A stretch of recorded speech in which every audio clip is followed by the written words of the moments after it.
Hello everyone, welcome to my channel.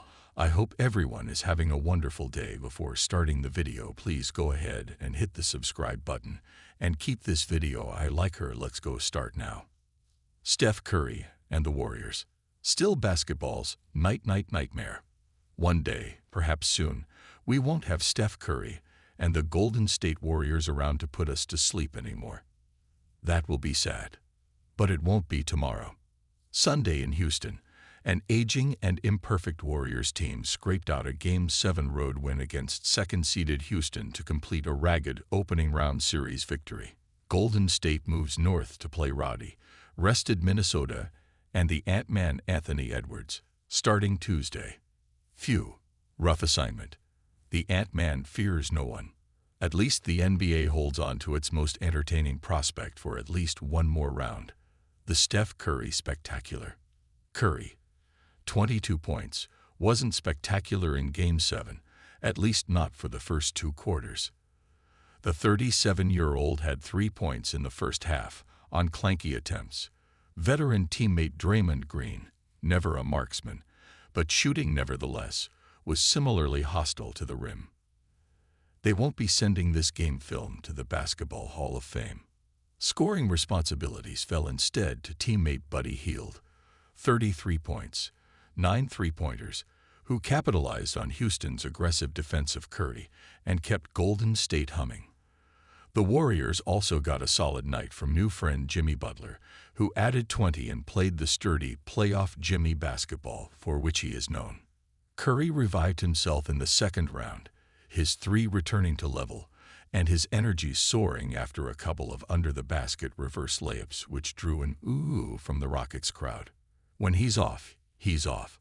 When Curry's on, there is no one like him in the sport. In the fourth quarter, with Curry cruising, the Warriors found rhythm and even some vintage mojo. Late in the game, they exploded on one of those runs they used to do in the old days, where you looked down at your watch and looked up, and they're up by 17. Curry found Hield in the corner for a three-pointer that lifted the lead to 20. That's when Curry uncorked his signature victory celebration. The hands on the pillow night. It's obnoxious, absolutely.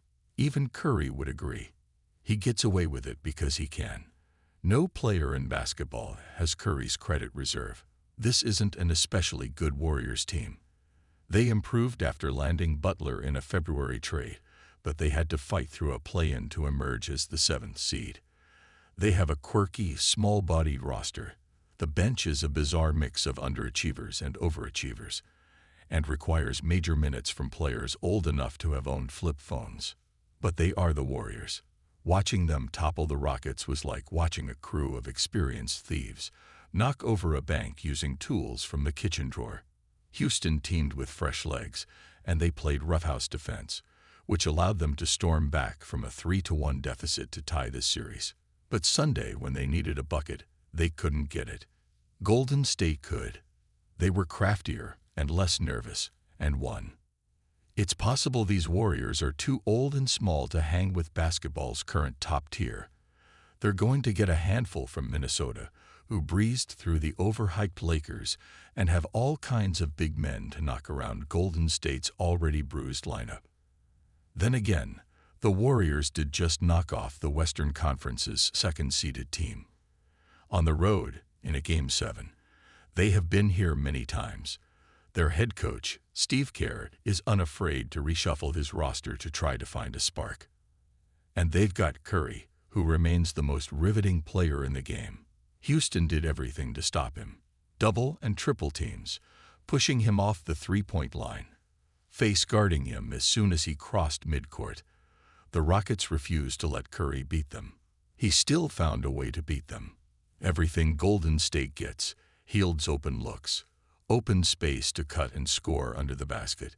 Butler romping against single coverage is a function of the attention Curry receives.